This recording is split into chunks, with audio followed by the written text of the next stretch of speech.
दूर दूर तक कहीं नहीं दिखाई दे रहा था। तभी दोनों को रोहन की आवाज आती है और उसी डायरेक्शन में जाने लगती है। दोनों देखती हैं कि एक गड्ढे में से आवाज आ रही है। दोनों उस गड्ढे के पास जाती हैं और देखती हैं कि उसमें तो वही खिलौना पड़ा हुआ है जिससे रोहन खेल रहा था, और उसी खिलौने से आवाज आने लगती है। दीदी बचाओ मुझे, यहाँ से निकालो मुझे, मुझे यहाँ अकेले डर लग रहा है। ये तो वही खिलौना है ना, उस औरत के बच्चे के पास था। हाँ, जाते वक्त ये खिलौना रोहन ने उठा लिया था, लेकिन इस खिलौने से रोहन की आवाज कैसे आ रही है और रोहन है कहाँ?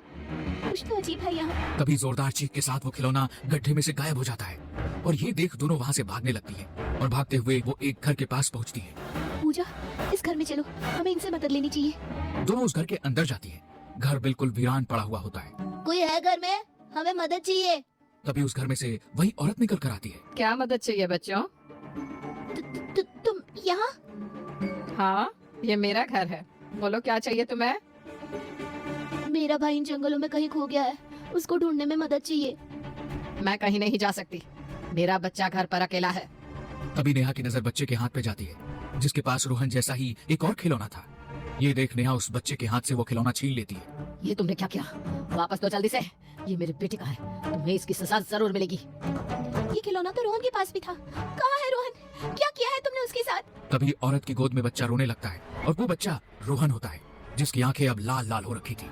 और ये देख नेहा उस खिलौने को घर के बाहर फेंक देती है। रोहन उल्टा दीवार पे चलते हुए घर से बाहर चला जाता है, और वो औरत देखते ही देखते खौफनाक चुड़ैल में बदल जाती है और हवा में उड़ते हुए दोनों के पीछे पड़ जाती है। पूजा और नेहा वहाँ से भागते भागते घर के बाहर आ जाते हैं, जहाँ उन्हें रोहन भी दिखाई दे जाता है, लेकिन अब वो एक खिलौने में बदल चुका था। पूजा और नेहा दोनों अपनी जान बचाते हुए जंगल से बाहर जाने लगते हैं कि तभी पूजा को रोहन की आवाज आती है। दीदी, मुझे यहाँ छोड़कर मत जाओ, मेरे पास रुक जाओ तुम भी।